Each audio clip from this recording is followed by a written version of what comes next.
প্রধান অতিথি করেছেন সেজন্য মহান আল্লাহর দরবারে শুকরিয়া আদায় করছি এবং আপনাদের প্রতি কৃতজ্ঞতা।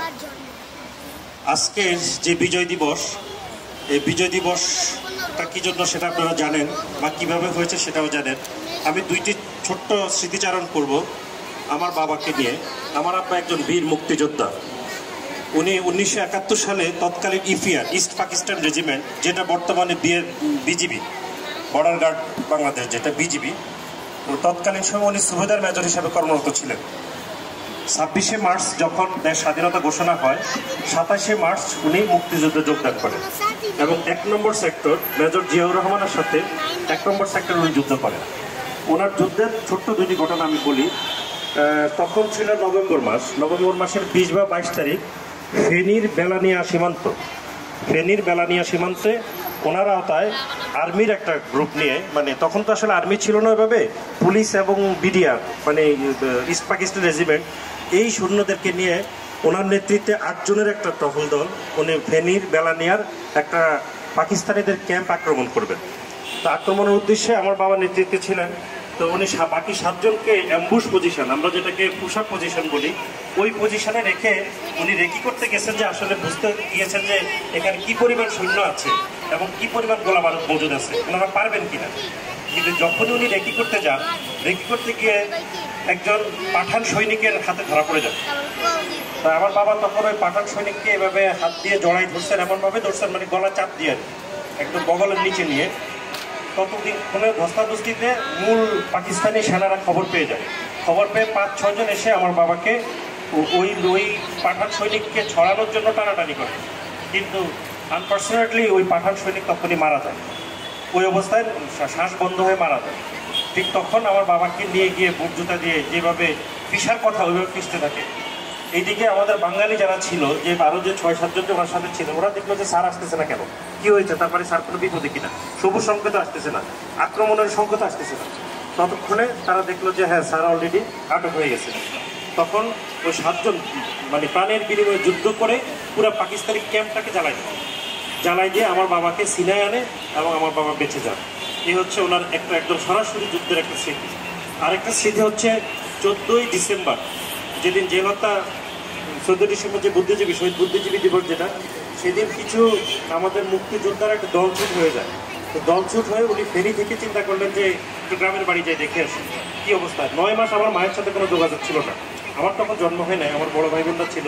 উনি আগেই মামার বাড়িতে চলে যান, যেহেতু পাকিস্তানিরা এসেই আমার এলাকায় এসে খুঁজে যে বিডিআর কে আছে, মুক্তি কে আছে, যেহেতু উনি মুক্তি বাহিনী ছিলেন।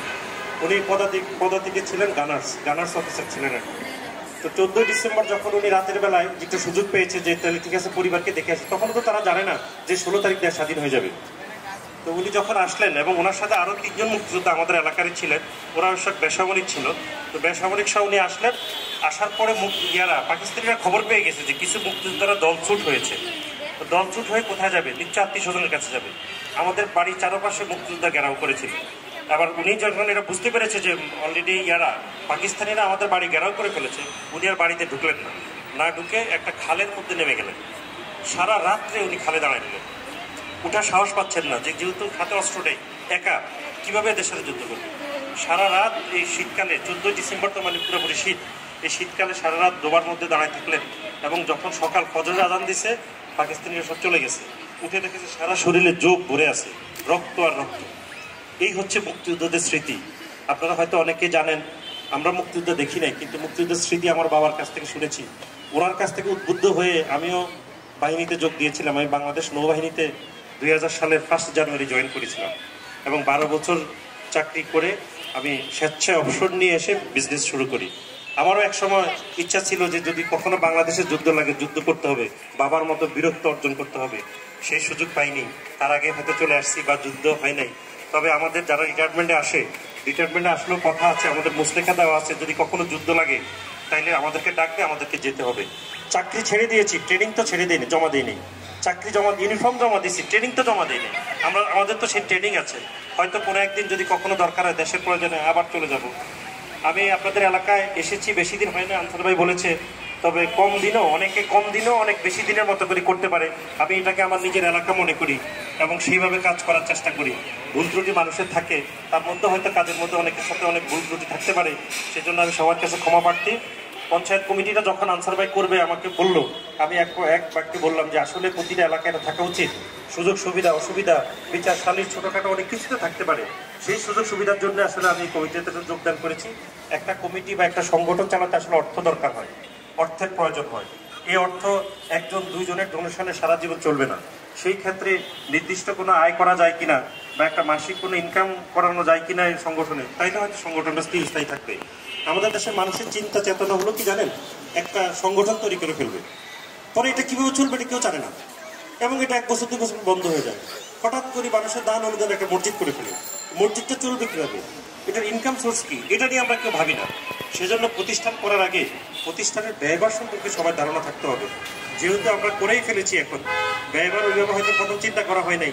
সামনে আনসার ভাই যেটা বললো, যদি আমরা গার্ড রাখি তাহলে একটা খরচ হবে, প্রতিদিনের একটা আছে, একটা খরচ আছে, মাসিক একটা খরচ আছে, একটা অফিসের একটা খরচ আছে, সবকিছু মিলাইয়া এই খরচটা কিভাবে সংকুলন করা যায়, এলাকাবাসী আপনারা যদি আপনাদের মূল্যবান মতামত দেন, সেই মতামতের ভিত্তিতে আমরা সেটা ঠিক করতে পারি।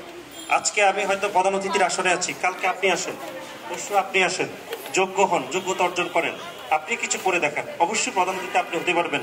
এই পঞ্চায়েত কমিটির সভাপতি সেক্রেটারি আপনি হতে পারবেন। আমরা পদ নিয়ে বসে থাকতে চাই না, আমি কখনোই পদের লোভী না বা পদে থাকতে চাই না। বাট অবশ্যই যদি আমার চেয়ে কেউ বেশি যোগ্য থাকেন, উনি অবশ্যই পদ পাবেন, উনি যোগাযোগ করবেন। অনেকে আছে হয়তো বলে না, বা আমরা হয়তো জানি না যে এখানে অনেক যোগ্য লোক আছে, উনি আমাদের সাথে যোগাযোগ করলে পরবর্তী কমিটি কিভাবে করা যায় আমরা সেটা চিন্তা করব। আমরা এই গেটটা করতে গিয়ে চিন্তা করলাম যে যেহেতু এই দিক দিয়ে জায়গা ছেড়েছে, আমাদের রাস্তাটা বাড়ানো দরকার, আমরা ওই দিক দিয়ে রাস্তাটা বাড়িয়েছি। এখন আপনারা এলাকাবাসী যদি আমাদেরকে পারমিশন